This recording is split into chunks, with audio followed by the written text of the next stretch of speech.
real. Brothers and sisters, look around you. This is what democracy feels like. A Sunday afternoon. Look at the number of people that have made a point, have given up their time, and all their busy lives to come along here and participate in Scotland's democratic revolution. You know, I said earlier, and I'll come back to it in a minute, I said earlier to Andrew Neil, this is our peasants' revolt. They did it with pitchforks. We're going to do it with a wee lead pencil. That's our revolt on Thursday.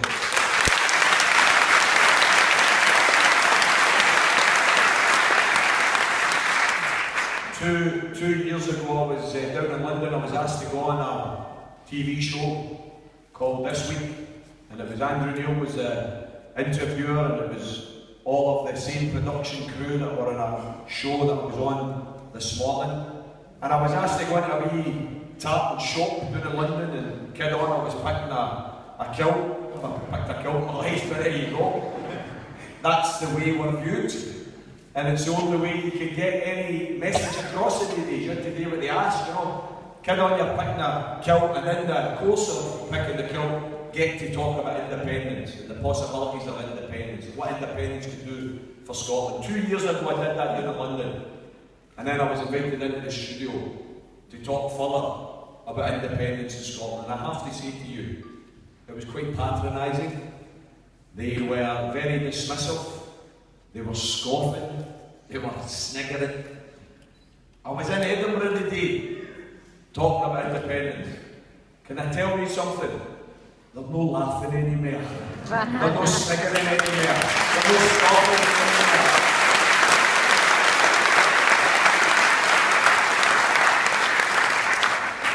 Because the truth is, brothers and sisters, as Robin has already explained, the powerful who thought they could bully us, who thought they could intimidate us, who thought they could scare us with all of their stories about how dare you think you can vote for your independence.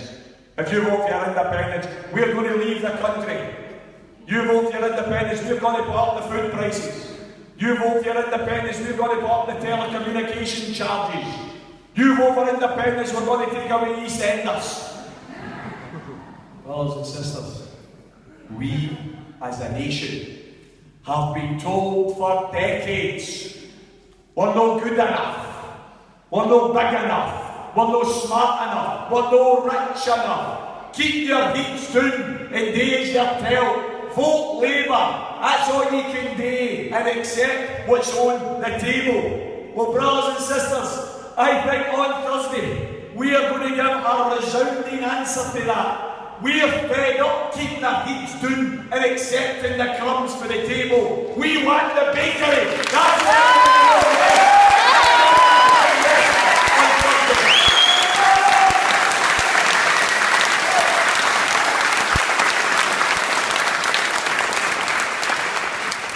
I read the Sunday Mail editorial today, and by the way, it's been very, very difficult to read the Sunday Mail or the Daily Record for this last 6 or 7 months, I've got to say to you. You know, the Daily Record, I think it was a week ago or 2 weeks ago, they allowed the No campaign to edit it for a day. I never noticed any difference. Never noticed any difference. It's become the Pravda of the No campaign. Very, very telling editorial today in the Sunday Mail, which is stuck to the line for weeks and months, promoting better together, promoting UK. Today's Sunday Mail editorial says, no matter what happens, Better Together have lost the campaign. Lost the campaign. Why? Because for months they've treated us like muck. They've treated people like Neil as if he doesn't exist because they've refused to come and debate. I'm fed up turning up at meetings. 108 meetings turning up and there's empty seats where the Better Together campaign are supposed to be sitting. They have not treated us with respect for our existence.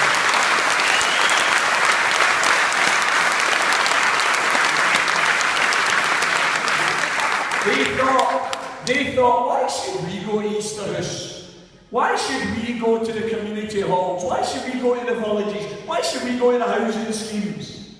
We'll just use the papers. We'll just use the good old BBC. They'll tell people what to think. That's what they thought. They haven't accounted for the fact that, number one, most of you are able to think for yourselves. And secondly, you don't need the mainstream media any longer to get your news. You can use the social media to get your news. That's the reality. That's the reality.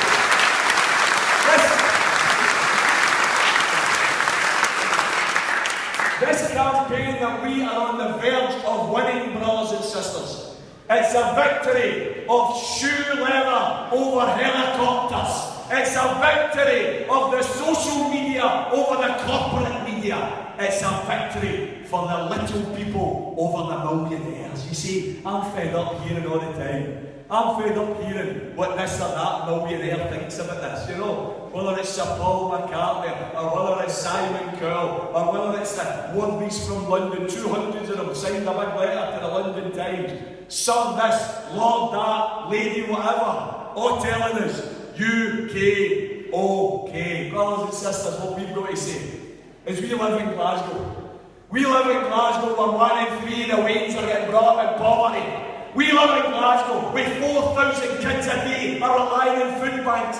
We live in Scotland where 1 million people officially low paid. We live in a country with 200,000 families on housing waiting lists, living in damp houses and overcrowded conditions. We live in a country that is scarred by poverty and inequality. The next time you see any of that Better Together brigade, go up to them very, very politely and say to them, excuse me, see if we're better together.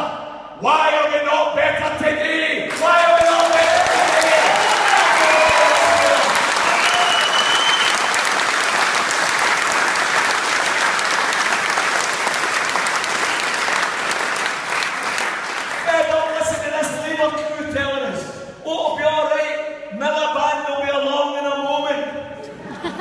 Miliband, here's David Miliband. Quote, we will keep to the Tory spending plans if we win in 2015. £25 billion worth of cuts in welfare and public services the Tories have got in the pipeline. 25 billion. Ed Miliband, we will keep to Tory spending plans. Do you know what that means? Mr. Alexander was caught 3 weeks ago getting in a cabinet meeting with a secret dossier on his lap. The photographers took photographs through the window. What did the dossier say? The next round of cuts that they've already announced, they've just not been implemented yet. The next round of cuts for public services across the UK, 490,000 job losses. 60,000 in Scotland alone. 60,000 public sector jobs, local government, education, health service. 60,000 jobs to go. And that's no all. For those who remain, they are going to impose pay restraint and reduce hours. What does that mean? That means some public sector workers are going to get the P45s and the other public sector workers are going to get a reduction in their living standards. Less pay, less ability to pay the bills, less ability to provide comfort for their children and their families. Brothers and sisters, see when people say to you, I'm not so sure, you know, are we no better sticking with the devil we know? Are we no better having the stability? Are we no better having just things the way they are? Please explain to them. A no vote on Thursday isn't about staying the way we are. A no vote on Thursday is about an economic disaster. 60,000 job losses and a lot more.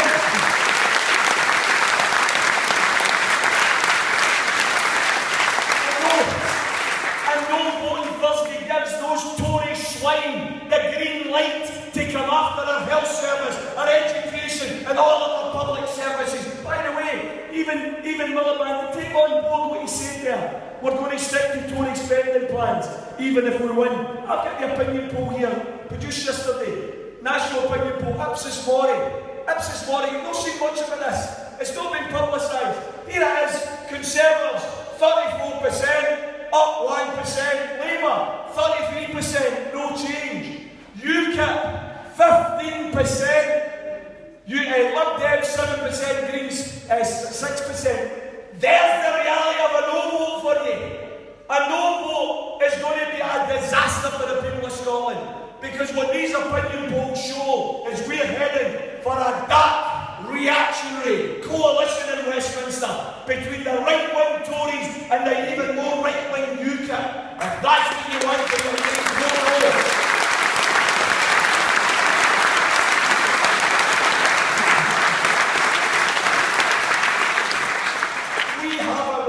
power, brothers and sisters. We have it collectively. The powerless have got power. Because on Thursday, each and every one of you, as I said this morning on that TV show, this referendum is about the millionaires. This referendum's about the millions. That's what this referendum's about. It's about the millions in Scotland who've been patronised. The millions in Scotland who've been patronised, who have been ignored, who have been abused, who have been exploited. You have power. You can change that. You can decide to begin the construction of a new and a better and a fairer country. That's what you can do. This referendum, I'm glad you put the question up there. Should Scotland be an independent country? Yes or no? It doesn't say, do you like Alex Salmon? It doesn't say, do you vote SNP? It's not about political parties. It's not about politicians. It's about the future of your country. That's what this vote is all about.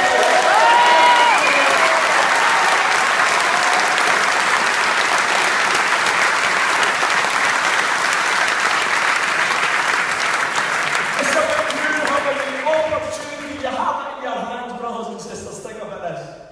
Think about this. You have freedom in your hands. Freedom to break free from that Westminster corrupt system that's full of pomp and privilege and multi-millionaires that look down their noses at us. Look down their noses at us because they think they're better than us. Brothers and sisters, we, in the last 35 years, we have had Tory governments that we never voted for. Since 1951, Scotland's never voted Tory. Since 1951. And yet, since 1951, over 35 years of Tory governments. Thatcher, who despised us. Why? Because when she stood and pontificated from on high that there is no such thing as society, we beg to differ. Because we believe looking after the ways, looking after the elderly, looking after the disabled, that's society, and we believe in it.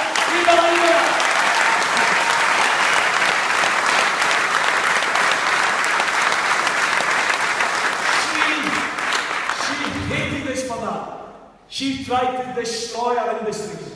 She destroyed the steel. She destroyed the coal mines. I listen to people talk about the shipyards and them. I listen to that batter together mob going on about, if you vote for independence, we'll lose the shipyard jobs. In 1983, there was 26,000 people employed in shipbuilding in Scotland. In 2012, there is 6,000 people employed in shipbuilding in Scotland. Why do you think sticking with the UK is going to save shipbuilding when they've already cut 82% of the jobs? Waking up! The only way we're going to start building things in Scotland again, the only way we're going to have an industrial strategy in Scotland again, is when we take the economic levers of power in their own hands and develop an industrial strategy. That's what we're going to do.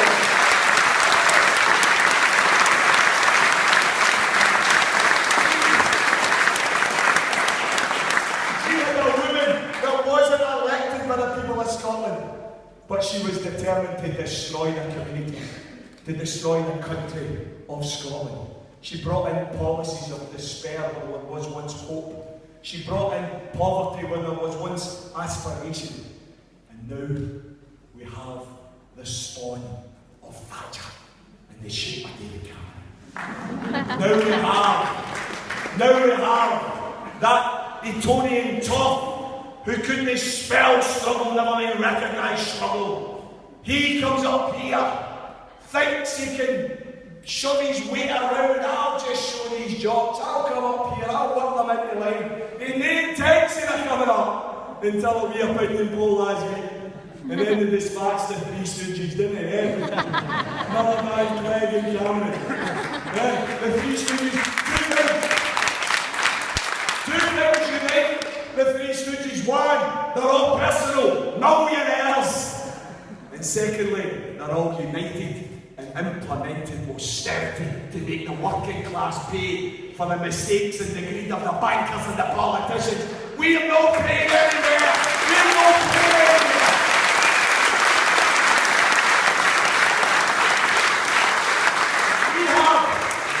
We have the likes of Cameron that we never voted for.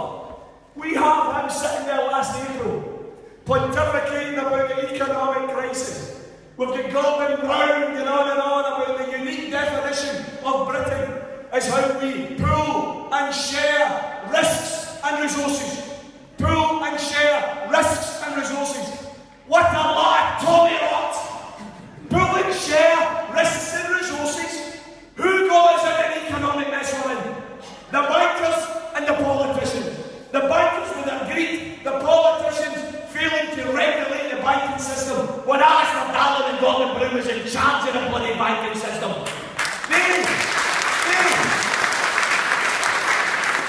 They've got us in an economic mess. I ask you, pooling and sharing of risks, what's happened to the bankers then? They've got bigger bonuses today than they did before the banking crisis. That's what's happened to the bankers. What's happened to the politicians?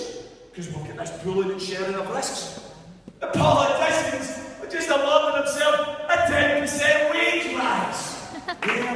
Where's the pooling of risks? Pensioners, low-paid workers, local government, health, public services haven't had a wage increase for 8 years. There's no pooling and sharing of risks. We have to pay for all the risks that they took. What about the resources? Is there a pooling and sharing of resources? Oh, wait a minute here.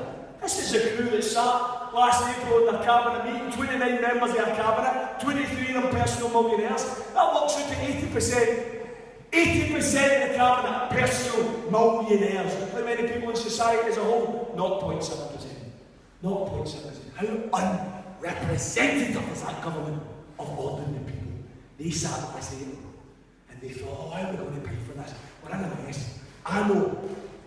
Let's come up with a plan that can actually take more money off the poor. Wouldn't that be a good idea? Let's go after those working class folk who live in council houses and housing association homes. Guess what they're doing? They're claiming housing benefit. Just because their wages are so low they can't afford their rent, they're claiming housing benefit. And they're giving their children separate bedrooms. How dare they? How dare these working class folk think they can get away with giving their kids separate bedrooms? Let's punish them. And while we're at it, let's go after that other militant section of society, the disabled citizens. Let's attack the disabled. Why? Because they have committed the crime of going to a housing department and saying, here are my housing needs. I have a wheelchair, I have a dialysis machine, I have a full-time carer that needs to sleep in a spare bedroom because I don't sleep during the night because of my illness, and if they don't get to sleep, they can't be my carer, and the state would have to provide a carer. So I'm saving the state money by my partner giving up their job to look after me because they love me. Because they love me. That's why they're doing it. 70% of the victims of the bedroom tax. 70% disabled citizens. 100% of the victims of the bedroom tax, the poor. These swine, cold, cruel, callous swine, sat last April and decided, let's introduce the bedroom tax. Let's attack the poor for the crime of being poor. And the same day they decided, well, what about the chaps and chapesses whose income's above £150,000 a year? Oh, we think they're paying too much tax. Let's cut their taxes. from 50 pence in the pound to 45 pence in the pound.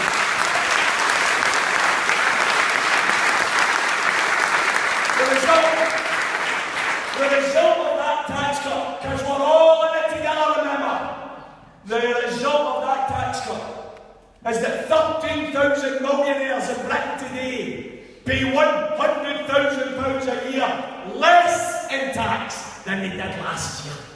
Less in tax. Tax cuts for the rich, bedroom tax for the poor. All in it together. My arse for all in it together.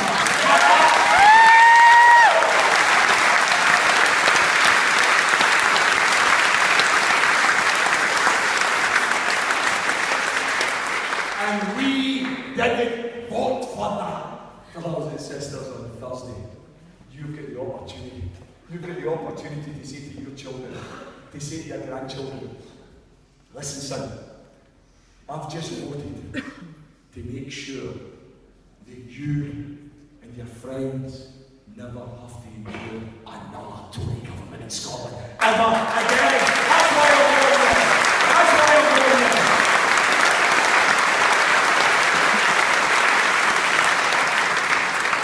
And you have it within your power on Thursday when you vote yes to say loud and clear, our health service is something we value, something we treasure, something we believe should be in public hands and available to everyone at the point of need. Education should be free at the point of access. We don't think you should charge kids to go to university £9,000 a year. We think, and as a socialist fighting for an independent Scotland, I've got to say to you, education, the gates to the unis are open a wee bit wider than they are in England, but they're not open wide enough. In an independent Scotland, I want to fight so that every single working class kid gets a living grant to go and study at university. That's what we're going to do. But we don't have upfront tuition fees. We've managed to keep that away from young people wanting to study and better themselves. Think about it. Think about it. And reject the distortions, the economic illiteracy of this no brigade that are telling you, oh, don't worry, if you vote no, it's no problem. Health will be okay, education will be okay. It's devolved, don't you know? Don't they understand the basics of the Scottish Parliament? How do you think we get our money to spend on health, to spend on education? We raise our tax and revenues here in Scotland, then we send it to Westminster. Then we can do and say, got to give some of it back so we can spend it in health and education. 19th of September, the country's voted no. We go down to Westminster. Hey, by the way, we've got the free prescriptions up the road, you know? Free eye tests, we've got free elderly care. We don't want big business taking over our health services when you've got in England. We want to keep it public, we're not going to privatise it. Going to give us the money. Going to give us the money so we can keep our health service public while you're privatising yours. Oh, by the way, education. I know you charge £9,000 a head for young people to study. We don't charge upfront tuition fees. Any chance we give us the money so that we can keep access to education open to everybody? At Westminster crew are going to take one look at this and say, what? You bunch of cowards! You can sing your Flora of Scotland and your Scotland games and your rugby matches, but when you had the chance to take your destiny in your own hands, you balled it on your way to the country.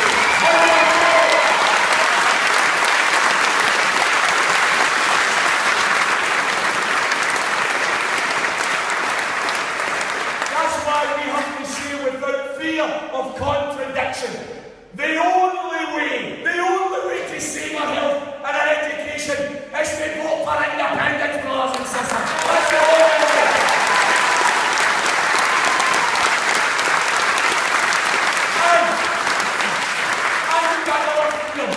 You've got another freedom in your hand, brothers and sisters. You've got another freedom. Think about this. 19th of September.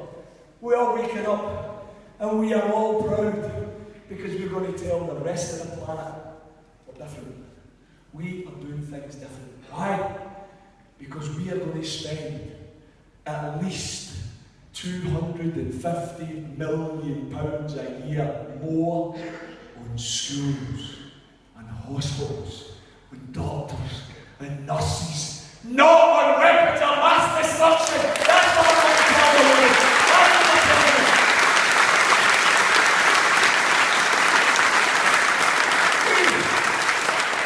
We as a small country are going to declare ourselves at our birth, we're a country of peace. Yes, we'll have a defence force in Scotland, but we'll not have an invasion force in Scotland, because we're not invading anybody. We're not invading anybody. And just in case there's a shadow of a doubt, we do not want to move nuclear weapons. We want to decommission nuclear weapons. That's what we want to do, brothers and sisters. There may be a wee window of time between us deciding to remove them and them actually being decommissioned. Maybe a wee window of time. We might have to move them somewhere. I've got a wee idea. There's a big river in London called the River Thames. And it's got a big house on it called the Houses of Parliament. In the intervening period between getting rid of them and them being decommissioned, let's move the nuclear trident fleet right outside the Houses of Parliament. And I'll tell you what.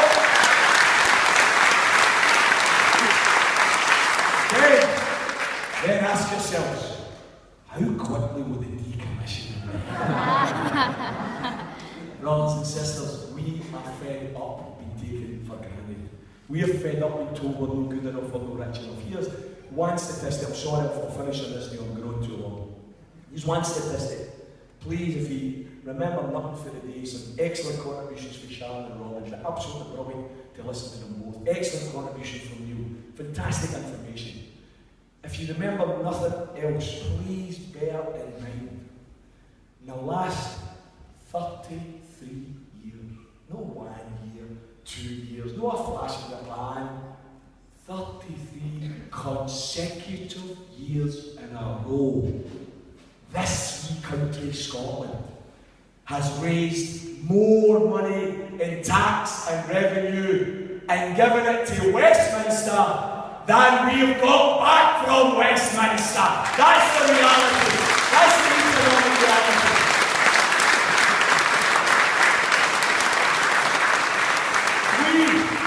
We are not subsidy junkies, brothers and sisters. We're net contributors to the UK economy. That's an economic fact. By the way, in the last 5 years, go on to the website Businesses for Scotland. Go on to our website with 2,700 small and medium-sized businesses signed up for independence. Think about this. Why do you think they're signed up for independence? Is it because they expect under an independent Scotland the economic sky to fall in? Because they think they're going to lose their investments, they're going to lose their businesses? No. It's because they recognise in an independent Scotland, with more dynamism, more energy, with higher wages, with better public services, they've got a better chance of growing their small businesses. That's why they're signed up for independence. Go on to their website, look at the figures. The last 5 years alone, last 5 years. If Scotland had kept the money that was raised here in tax and revenue and spent it on public services, we would have been spending in the last 5 years £8,300 million more on health and education, on social housing, on pensions. £8.3 billion more. People say to me sometimes, Tommy, how quickly will you feel the benefits of a yes vote? I say 24 hours. 24 hours. Why? Because see, when we vote yes on Thursday, I want us collectively to announce to Holyrood on Friday, you now have a mandate. There is no need for a single job loss in the public services. No need for a single job in the public services.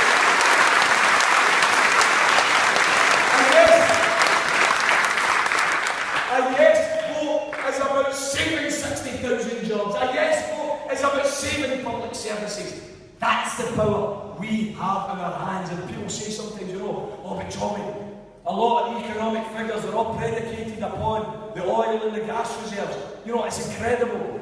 countries across the world would give the right teeth, the right arms to have oil and gas.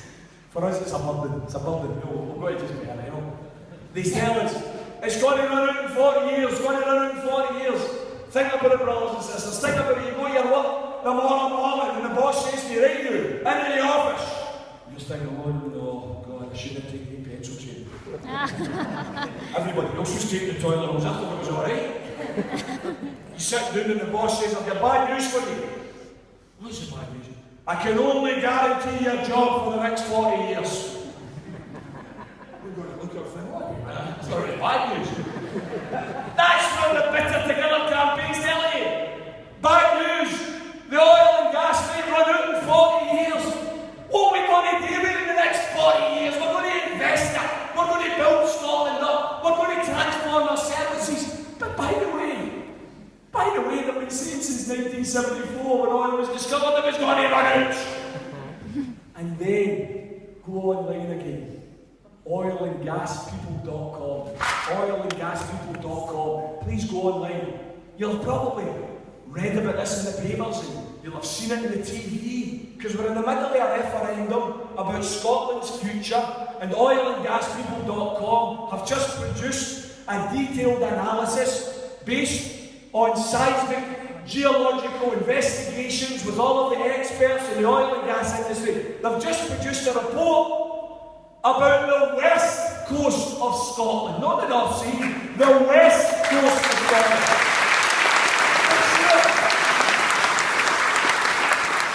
I'm sure you've all read about it, because it predicts, based on the expert analysis, it predicts that there is more oil and gas there than are originally predicted. They believe there is up to 100 years worth of oil and gas in the west coast, amounting to £1 trillion worth of oil and gas. Wait a minute. Do you mean you've not heard about this? You've not heard about this? It's not been all over the TV. Imagine it said there was no oil and gas there. Do you think you would have read about it then? That's your biased media for you. That's how distorted the coverage of this debate has been. There is a potential game changer in terms of economic analysis, and it's been ignored, it's been kept hidden for the people. The truth is, brothers and sisters, we are rich enough. We are not fighting for independence, however. I'm going to finish on this point. We are not fighting for independence to stand still. Independence is not a destination. Independence is the start of the journey. It's the start of the journey to transform Scotland from a poverty-riddled, low-paid economy into a high-wage, dynamic economy with first-class public services. I want public ownership of oil and gas and electricity. I want the railways back where they belong in public ownership. I want the Commonwealth of Scotland belonging to the people of Scotland. That's not going to be easy. Hey, we're not going to wake up the 19th of September and all the problems are over. Not by a long shot. We're going to wake up the 19th of September and we're going to be very, very happy. We're going to be very, very energised. But we're going to know that we have got a struggle on our hands to get the political representation that we deserve and to get the political people to do and power what we want them to do to transform Scotland. I'm fed up getting told we're a rich country when there's 900,000 people living in poverty. I'm fed up getting told we're a rich country when 1 or 3 Airways are living in poverty. We are a rich country, but it's about time we redistributed the wealth and the power